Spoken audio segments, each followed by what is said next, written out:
I love how the Radio Shack goes off before everything else.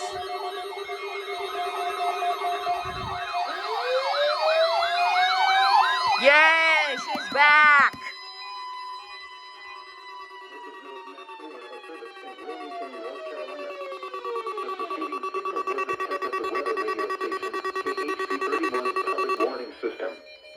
During potentially dangerous weather situations, Shut up.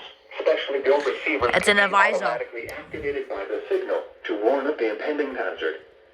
Tests of the signal and receiver performance are normally conducted between the hours of 11 and noon each Wednesday. If there is a threat of severe weather, The test will be postponed to the following Wednesday.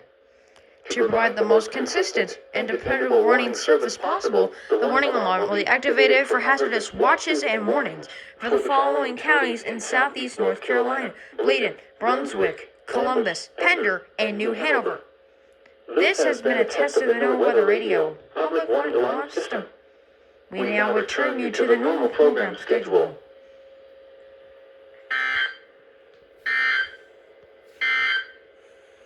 this morning's Weather summary.